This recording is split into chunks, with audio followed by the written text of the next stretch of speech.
बिस्मिल्लाहिर्रहमानिर्रहीम।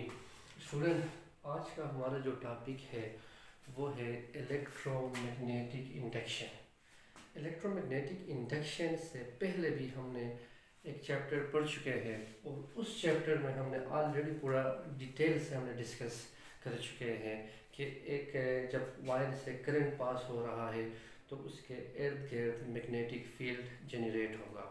वो हम डिटेल से पढ़ चुके हैं। उसको फाइंड करने के लिए हमने उधर मुख्तलिफ एम्पियर ला हमने यूज़ किए हैं या बाइश या वर्ड्स ला हमने पढ़ चुके हैं। आज उससे थोड़ा सा डिफरेंट या उसके अपोजिट हम कह सकते हैं कि और प्रोसेस हम क्या करेंगे, डिस्कस करेंगे। और इस प्रोसेस में ये भी हमें रिलेशन देता है कि इलेक्ट्रिक फील्ड और मैग्नेटिक फील्ड के दरमियान।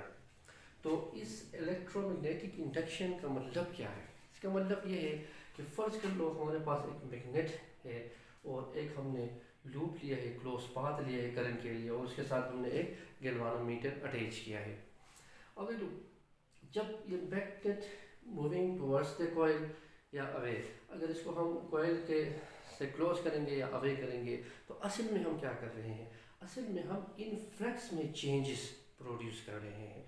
उन चेंज इन फ्लक्स की वजह से, change in magnetic flux produce EMF, और वो ईएमएफ करंट जनरेट करेगा। देख लो, इसमें हमने कोई और सोर्स नहीं लिया, हमने सिर्फ मैग्नेटिक फील्ड ले लिया। मैग्नेटिक फील्ड में चेंज आने की वजह से इलेक्ट्रिक फील्ड प्रोड्यूस हो गया। ठीक है, तो उस फिनोमेना या उस टॉपिक को हम क्या कहेंगे? Electromagnetic induction. तो इलेक्ट्रोमैग्नेटिक इंडक्शन के लिए सबसे इंपॉर्टेंट चीज़ हमारे पास पहला जो है वो क्लोज लूप है। हमें एक क्लोज लूप लेना ज़रूरी है ताकि करंट उससे पास हो।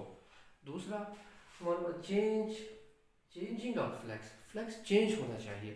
अगर फ्लक्स चेंज ना हो, फर्ज कर लीजिए जितना भी स्ट्रॉन्ग मैग्नेटिक फील्ड हो या मैग्नेट हो, अगर इसको हम इधर के सामने रखेंगे तो कोई ईएमएफ या करंट प्रोड्यूस नहीं होगा, इंड्यूस ईएमएफ प्रोड्यूस नहीं होगा। उसके लिए शर्त यही है, चेंजिंग ऑफ मैग्नेटिक फ्लक्स। अगर मैग्नेटिक फ्लक्स चेंज होंगे तो अब क्वेश्चन यही है कि मैग्नेटिक फ्लक्स किस तरह चेंज होंगे? तो वो रिलेटिव मोशन का मतलब है when magnet is moving towards या away the coil, या coil is moving towards away the magnet, या दोनों, या coil इस तरह करते हैं, मैग्नेट को उसकी तरफ ले जाते हैं, या coil को उसकी तरफ, या दोनों को हम मोशन करते हैं, जो भी करते हैं हम, लेकिन फ्लक्स में चेंज होना चाहिए। तो दिस चेंज इन फ्लक्स, कौन से फ्लक्स? Magnetic flux. तो वो इंड्यूस ईएमएफ जो है वो उसके लिए ये ज़रूरी नहीं है कि फील्ड लाइन एरिया से पास हो या कोयल से पास हो, नहीं। उसके लिए ज़रूरी है कि उन फील्ड लाइन में चेंजेस होना ज़रूरी है।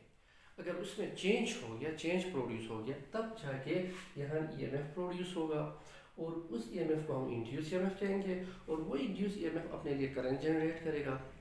ठीक है, अब फर्स्ट करो हमने एक ऐसा कंडीशन ले लिया कि इस मैग्नेट की स्पीड जो है वो हमने बरकरार रखा, एक ही, मतलब उसमें स्पीड में कोई चेंज नहीं आ रहा है, एक ही चीज़ है। तो उस वक्त हमने कॉइल को क्या किया? चेंज किया। हमने कोई ऐसा कॉइल ले लिया जिसके अंदर रेजिस्टेंस ज़्यादा है, तब करंट क्या होगा? अब देखो, हमने इसको जो है मैग्नेट की जो स्पीड है, वो हमने कांस्टेंट रखा, मतलब उसमें कोई चेंजेस नहीं है। तब हमने इस कॉइल को चेंज किया, चेंज द कॉइल। उस वक्त भी यहाँ करंट प्रोड्यूस होगा, लेकिन वो इस कॉइल के रेजिस्टेंस पर डिपेंड करेगा। रेजिस्टेंस जितना ज़्यादा होगा, इंड्यूस करंट उतना कम होगा। हाँ, प्रोडक्ट जो है, आउटपुट हमेशा इंड्यूस ईएमएफ कांस्टेंट ही रहेगा। अब देखो, EMF is equal to I multiplied by are.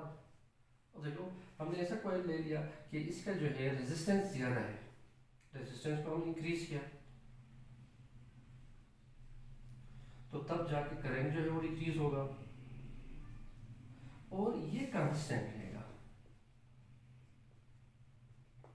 तो इंड्यूस ईएमएफ, देख लो, इलेक्ट्रोमैग्नेटिक इंडक्शन का मतलब, अब सिंपल है इसका डेफिनेशन। अब देख लो, rate of change of magnetic flux, magnetic flux में चेंज होने की वजह से इंड्यूस ईएमएफ जनरेट होगा।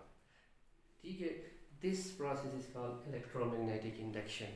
इसके लिए एक फेमस जो है इक्वेशन भी है, या लॉ भी है, फैराडे ने उसको पेश किया कि rate of change of magnetic flux produce induce EMF, और उसमें नेगेटिव साइन या लेंस ने लगाए, वो बाद में हम डिस्कस करेंगे।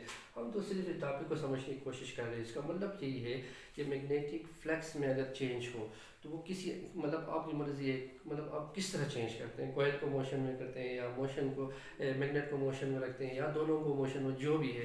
फर्स्ट कर लो ये कॉइल है, इस मैग्नेट को हम टूवर्ड्स एंड अवे करने से यहाँ जो है इस क्लोज फर्स्ट ये क्लोज लूप है, अगर क्लोज ना हो तो इसमें करंट प्रोड्यूस नहीं होगा, ये क्लोज लूप है, तब जाके यहाँ करंट क्या होगा, जनरेट होगा।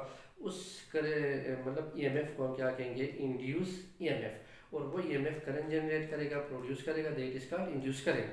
तो ये इलेक्ट्रोमैग्नेटिक इंडक्शन हमें एक रिलेशन प्रोवाइड करता है। ठीक है, वो क्या रिलेशन है कि वो चेंजिंग ऑफ मैग्नेटिक फ्लक्स में चेंज होने की वजह से EMF क्या होगा, जनरेट होगा, that is called electromagnetic induction. इसके और भी लास्ट हमारे पास है फैराडे लॉ है या लेंस लॉ, वो हम डिस्कस करेंगे।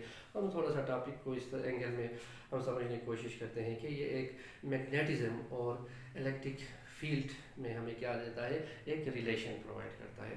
Thank you.